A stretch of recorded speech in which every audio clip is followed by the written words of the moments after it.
Olá, começa agora mais um Saber Direito Debate. Aqui comigo a professora Vérica Lopes. Ela é advogada, doutoranda em Direito, Justiça e Cidadania no século XXI pela Universidade de Coimbra, em Portugal. Mestre em Direito, área de concentração, Direito Agrário, pela Universidade Federal de Goiás.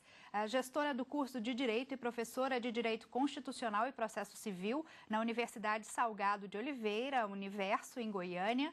E membro também do Instituto Brasileiro de Direito Constitucional. Ao longo da semana, ela ministrou o curso Justiça Constitucional e Cidadania. Na aula 1, falou sobre Constituição, Emenda e Consulta Popular. Na aula 2, sobre Cidadania e Direito de Petição. Na aula 3, sobre Cidadania e Ação Popular. Na aula 4, sobre Cidadania e Mandado de Injunção. E na aula 5, sobre Cidadania e Mandado de Segurança Individual. Seja bem-vinda ao Saber Direito Debate, professora, muito obrigada pela sua presença aqui. Bom, eu gostaria de começar o nosso papo me remetendo a uma colocação que você mesma fez sobre o tema do seu curso, do curso ministrado aqui. Você me disse que foi uma revolução silenciosa. Por quê? Isso. Bem, inicialmente eu gostaria muito de agradecer a presença, o convite, tá? Nesse programa que é uma referência para nós da comunidade jurídica. Muitas vezes o cidadão ele não sabe, na verdade, nem quais os direitos que ele tem, muito menos como reivindicá-los, né? Exatamente. E eu fiz questão de, na escolha das ações, introduzir uma delas, que é um mecanismo extremamente simplificado de comunicação do indivíduo com qualquer autoridade pública, que é o direito de petição. Então, foi proposital que nos livros de direito, às vezes, declinam meia página para esse instituto, e eu, particularmente, acredito que é um dos institutos mais importantes que haveriam de ser mais disseminados, né? Inclusive para as pessoas. Atenção, exatamente. Né? O direito de petição, ele recai sobre todas as pessoas. Exatamente. Que podem escrever, peticionar para qualquer pessoa pública. Qualquer autoridade. E não precisa nem de pagar taxas e nem de ser advogado. Então, há um informalismo, né? E, no mínimo, requer que essa peça chegue de maneira organizada à autoridade. E, se ainda for autoridade inadequada, essa autoridade inadequada tem o dever funcional de remeter à autoridade correta. Por previsão constitucional. Exatamente. E por interpretações doutrinárias também. Bom, outro ponto foi a questão do mandado de injunção, e para isso eu gostaria de entrar numa decisão recente do STF, que me parece que foi vista de forma muito positiva mundo afora. Você que vive na Europa, a gente fala daqui a pouquinho sobre a sua vida pessoal, mas por causa do doutorado que você faz aqui em Portugal também, você tem a possibilidade de escutar a repercussão do que está acontecendo por aqui. Me conta um pouco disso. Primeiramente, a teoria que envolve o ativismo judicial, ela já vinha descrita nos livros de constitucional, inclusive nos portugueses. Mas essa previsão, ela sempre foi ponderada por causa da separação dos poderes, né? Há sempre uma preocupação de um poder estar adentrando na esfera de atuação do outro. E os livros, inclusive os portugueses, são sempre muito cautelosos nesse sentido. Quando o Brasil, agora recentemente, introduziu com a nova composição do Supremo o entendimento de trazer a regulamentação de um caso concreto, solicitado por poucas pessoas de uma maneira generalizada, que foi o caso dos servidores públicos que questionaram sobre não ter a regulamentação do direito de greve, e o Supremo então estendeu as normas da greve para a iniciativa privada aos servidores públicos.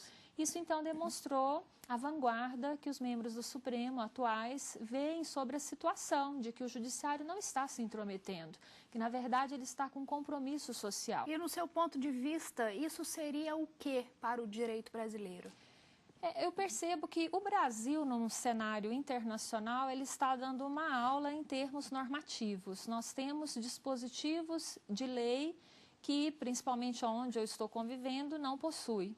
Então, no meu ponto de vista, quando eu vejo o judiciário fazendo esse tipo de implemento na satisfação de direitos, né, dos indivíduos sociais, já previstos constitucionalmente, é um ganho, é uma evolução e demonstra que o Brasil ensina direito, inclusive, para o mundo europeu. por mais que talvez isso não seja diretamente reconhecido, mas incomoda. E eu fico feliz de ver que nós estamos levando o nosso saber jurídico além das fronteiras. E um outro ponto muito admirado pelos brasileiros lá fora é que nós que somos acadêmicos, além de sermos acadêmicos, nós exercemos o direito. O brasileiro tem essa habilidade de ser plural. E, normalmente, quando as pessoas são acadêmicas lá fora pela valorização do professor, elas declinam só atividades de docência, elas trabalham a vida toda só para a academia. Então, eles não têm esse sabor de viver a prática ao mesmo tempo. Às vezes, que é muito importante, né, professora? Que a prática, de fato, é muito diferente da teoria, Eu acredito que é uma experiência de vida diferenciada, né? E agora, a gente tem observado também membros do judiciário na academia, mas normalmente quando eles já se afastaram dos tribunais. Porque, realmente, muitas vezes, pelo acúmulo de trabalho. E pela cultura deles, eles lá ou são da academia ou são da prática do direito. E normalmente o professor catedrático ele faz pareceres, então ele participa do mundo judicial, mas dando as suas opiniões científicas. A exemplo, inclusive, nós temos pareceres dos professores de Portugal aqui no Supremo Tribunal Federal como amicus curiae em alguns processos. Então é muito interessante essa figura do profissional jurídico. Tá ótimo. Professora, eu te peço um minutinho, nós vamos para um breve intervalo, daqui a pouquinho tem mais Saber Direito Debate. Até já.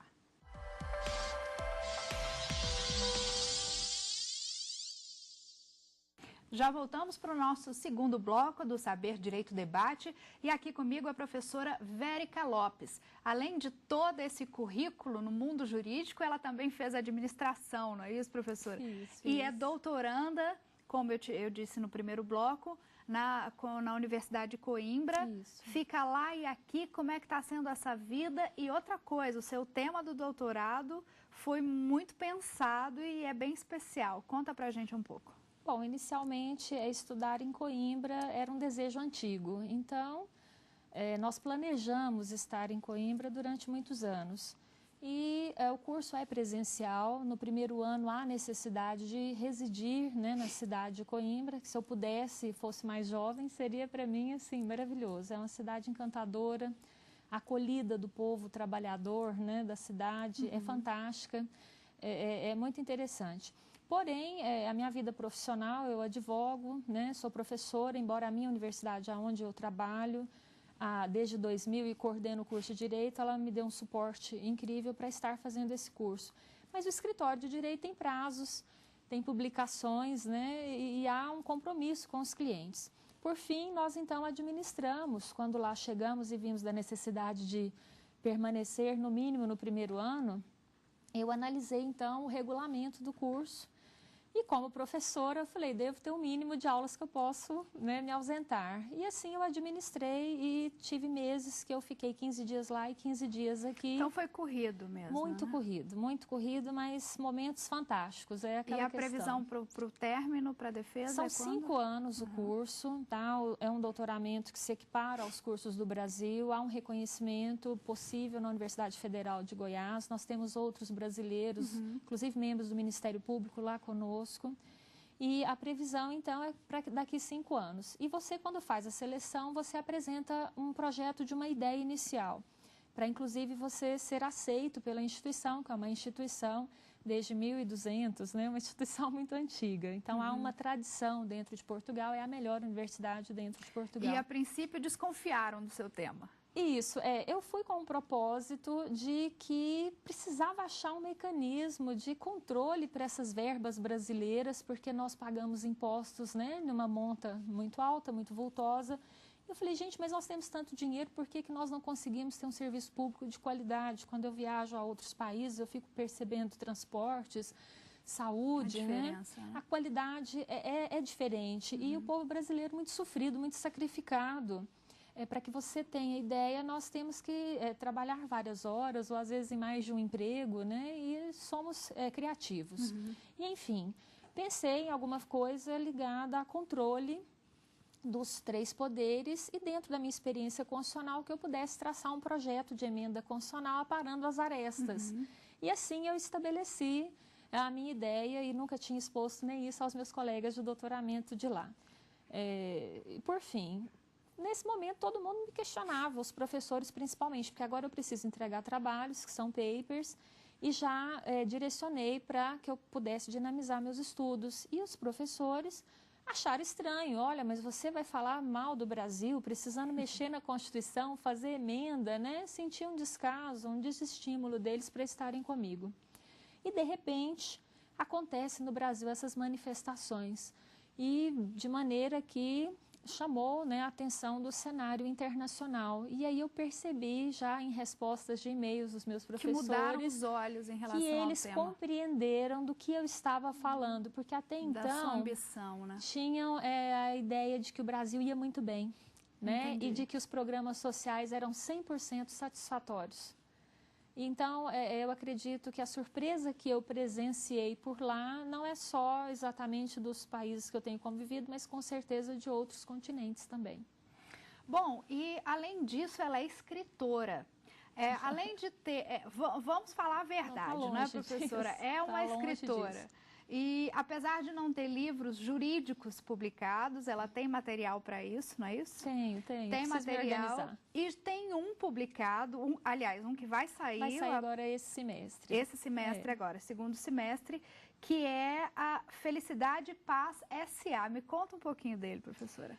Na verdade, é um projeto que eu digo... Você saiu do mundo jurídico ou ele está inserido de alguma maneira? De maneira discreta, tá? Eu, de propósito, eu acredito muito... Eu fui introduzida no mundo da cultura de paz, nos grupos de cultura de paz, dentro desse movimento de conciliação que nós vivemos hoje no Brasil. Eu tenho uma grande amiga, que é a Rosa Viana, que é uma socióloga e do direito, e ela me apresentou esse mundo da cultura de paz, que nós podemos resolver o direito de maneira preventiva, né, de trazer a solução antes mesmo do litígio. E o brasileiro não tem essa cultura, nós fomos educados para a cultura do litígio.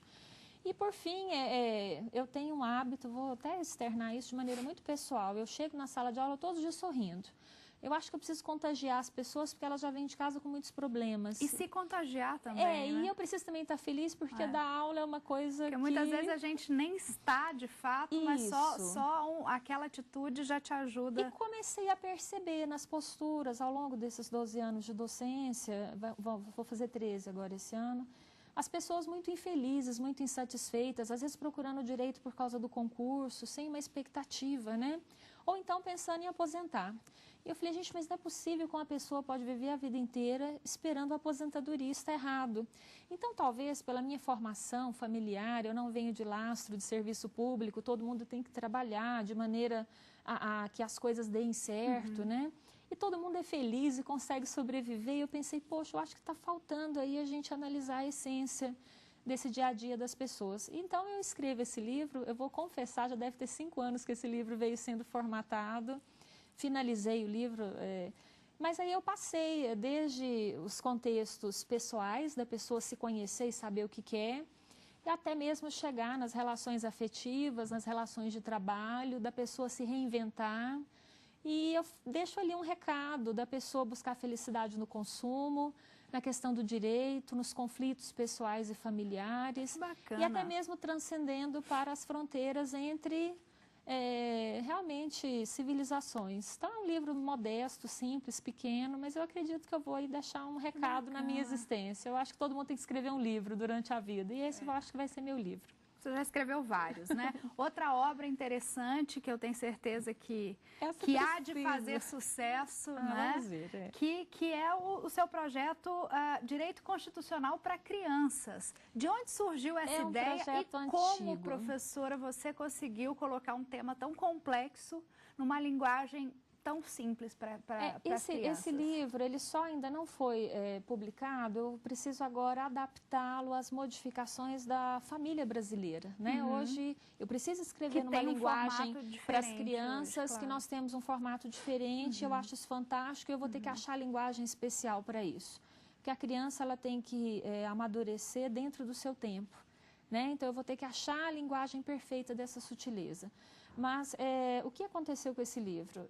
Eu ministro uma disciplina que chama Direito Constitucional 1, que é onde a gente conta para o indivíduo adulto que existe uma Constituição dentro do Estado dele e que aquela Constituição descreve elementos e que se ela mudar amanhã eu posso ter prejuízos ou benefícios dependendo dessa transformação.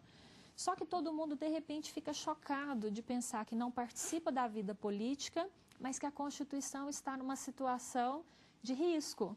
E se ele não vigiar bem ou votar mal, ele pode ter uma Constituição nova sem qualidade. E dentro desse choque, eu vejo que as pessoas realmente se transformam depois do Constitucional 1. E eu faço esse desafio para elas na primeira semana de aula. Vocês serão algumas pessoas agora e no final do semestre você vai ser outra pessoa na sua vida. Você vai ficar mais politizado, mais constitucionalizado. E as pessoas começaram a demonstrar angústia. Por que eu não conheci isso antes? Por que não me foi apresentado isso na infância, na adolescência? Eu precisei vir para uma universidade, na minha fase adulta, e ter esse despertar. Então, a partir daí, depois da minha maternidade, eu com meu filho pequeno, eu pensei, poxa, eu vou deixar meu filho conhecer o Constitucional se ele vir a procurar uma carreira jurídica e na idade adulta. Então, foi onde eu resolvi... Por que não agora? Por que não agora? E aí eu escrevi o livro, ilustrei o livro, criei um personagem, já registrei na Biblioteca Nacional e está aí precisando só fechar parcerias com a editora. E qual foi o maior desafio? Foi adaptar a linguagem mesmo? Não, até que buscar os temas de abrangência. Então, eu precisei trazer a introdução da cidadania, mas com alguns aspectos que não são ensinados nas escolas. E também agora, com meu filho já com 10 anos de idade, eu percebi que algumas coisas estão sendo ensinadas de maneira equivocada. Mais ainda me despertou para o ajuste do conteúdo. Então, é um projeto pessoal, não sei realmente de fato quando ele vai se concretizar, mas eu acredito que eu tenho um tempinho. E a gente espera que em breve, porque disso tudo dá para a gente entender que o direito faz parte da vida cotidiana das pessoas, dos cidadãos, e quanto mais cedo ele de fato fizer parte da sua vida, melhor. Isso. Né? Para a gente conhecer de fato os nossos direitos, conhecermos as formas de conquistá-los, de requerê-los, né? Então, é muito importante. Acho que de tudo isso é um projeto incrível, a gente espera vê-lo em breve de verdade. Tomara, eu vou me dedicar a isso. Eu Por acredito favor, muito. Não... Um mundo tão violento como ele está, eu acredito que essa educação constitucional poderia reduzir a violência e não a redução da maioridade penal. Então, nós temos outros caminhos, outras vertentes para trazermos soluções. Tá joia. Bom, eu vou para mais um intervalo bem rapidinho. Daqui a pouco tem o terceiro e último bloco do Saber Direito Debate. Não sai daí.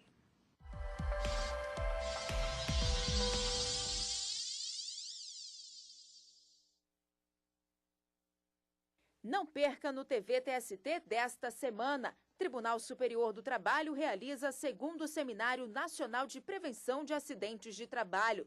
Ministro Alexandre Agra responde dúvidas da população sobre questões trabalhistas. Acordo entre Brasil e Japão facilita processo de aposentadoria para quem trabalhou nos dois países. Você não pode perder. Sexta-feira, ao meio-dia, é o TVTST. O Tribunal Regional Eleitoral do Distrito Federal convoca todos os eleitores do DF para o seu recadastramento biométrico obrigatório. Quem não se recadastrar terá o título de eleitor cancelado. Agende seu atendimento pelo site www.tre-df.jus.br ou pelo telefone 3048 4000. Não deixe para a última hora. Evite filas.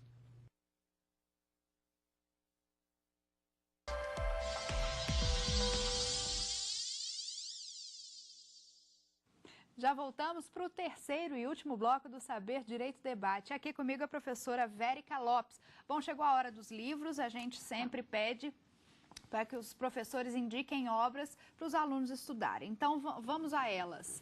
Trouxe o primeiro aqui, Direito Constitucional e Teoria da Constituição, do Canutilho, né? Isso. Que é especial para você. Na verdade, a obra do Canutilho, ela inspira vários doutrinadores brasileiros. E o Canutilho faz menção ao direito brasileiro, evidenciando passagens. E hoje eu estou tendo a honra de estudar num curso coordenado geral por ele. Embora tenha 2 coordenadores executivos maravilhosos, que é a doutora Alexandra Aragão e também o doutor Casimiro. Então, esse livro eu recomendo aos acadêmicos porque ele tem uma visão clássica, é necessário ser estudado por ele, inclusive porque também os membros dos tribunais valorizam muito os posicionamentos do professor, né, e doutor Canutilho. E a nossa, talvez a nossa jurisprudência, o nosso direito constitucional também foi baseado nas obras dele, no direito português. Né? Inclusive, nós temos influência de alguns institutos no direito português. Perfeito. Temos aqui o direito constitucional de Alexandre de Moraes. Né? Esse livro é interessante que eu, particularmente, quando conheci o direito constitucional, conheci a partir dessa obra. E o Alexandre é um doutrinador que, quando começou a escrever, muito jovem, do Ministério Público, houve uma resistência, ele quebrou um paradigma no mundo da escrita da doutrina constitucional. Ele introduziu pensamentos e reflexões numa linguagem muito acessível. Então, eu falo muito para os meninos, eu gosto muito desse livro para que o acadêmico do direito possa fazer uma leitura e compreender, mas dentro do mínimo necessário. E complementar com o livro do Pedro Lenza. Eu não recomendo começar pelo livro do Pedro Lenza, mas o livro do Pedro Lenza é riquíssimo em detalhes atuais, nomenclaturas e jurisprudência. Então, eles precisam se somar. Entendi. Tá? São livros de sucesso, mas não podem ser estudados isoladamente. Então, Perfeito. É uma dica para os colegas acadêmicos de direito. Dica dada. Vamos para o outro direito constitucional, a Justiça Constitucional de Fernando Alves Correia. Está aqui. O doutor Fernando Alves Correia, ele foi membro da Suprema Corte de Portugal, hoje é meu orientador em 2 papers no meu doutorado. E essa visão de justiça constitucional fora dos tribunais, muito hoje me é influenciada pelas aulas que eu tenho tido em Portugal. Então, fica a recomendação da obra dele, da editora Almedina, maravilhosa. Ok, por último, temos os direitos fundamentais na Constituição Portuguesa de 76. Por que estudar esse livro? Esse livro é a mesma Constituição até hoje, então eles utilizam essa nomenclatura desnecessariamente. É a Constituição Portuguesa. Direitos fundamentais, eles fazem uma explanação que é seguida no Brasil. E esse também é um doutrinador muito recomendado de Portugal, também um orientador de paper meu. E ele trabalha os direitos fundamentais com uma clareza que pode auxiliar muito o acadêmico brasileiro. Então, é uma sugestão que eu faço. Por analogia, seria isso? Por analogia, porque não dá mais, hoje em dia, para você ficar estudando sem observar as fronteiras. Há necessidade do comparativo para que nós possamos nos inspirar no direito alienígena e trazer para dentro do nosso Estado detalhes que possam ser aproveitados. Entendi. Bom, professora, para a gente encerrar o nosso bate-papo, eu gostaria que você deixasse uma mensagem baseado no tema da sua aula e em relação às manifestações recentes. Certo. Qual é o futuro do país? Para onde o Brasil está indo, na sua opinião? E o que o jovem, principalmente, que detém nas mãos o poder de tanta mudança, que tem tanta força nas mãos, para onde ele deve ir? Inicialmente, sem sombra de dúvida, se instruir, né? Eu acredito que se esse jovem está com uma sede de justiça, uma sede de realização de direitos sociais, se instruir, independentemente de ir ou não para uma academia jurídica, e buscar efetivar os seus direitos de maneira pacífica. Eu acho que é muito importante nós observarmos que numa sociedade civilizada, e que nós temos mecanismos para tanto, não ficar só nesses manifestos. Os manifestos foram um despertar importantíssimo de demonstrar a não tolerância à circunstância que vivemos. Mas, por outro lado, é importante que a continuidade seja feita na propositura das ações adequadas. E eu deixei minha sugestão no curso. Durante o curso. Tá aí, recado dado. Muitíssimo obrigada, professora, pela sua participação. Estou esperando a publicação da obra. Tomara, eu vou conseguir. E traga aqui pra gente ver, tá bom? Foi um prazer. Obrigada a você também pela companhia. Nos assista sempre. Semana que vem tem muito mais. E não se esqueça, se você tiver qualquer dúvida, só mandar um e-mail para nós. saberdireito@stf.jus.br. Você também pode estudar pela internet. É só acessar o www.tvjustiça.jus.br. A gente se vê semana que vem, então, combinado? Até lá, tchau!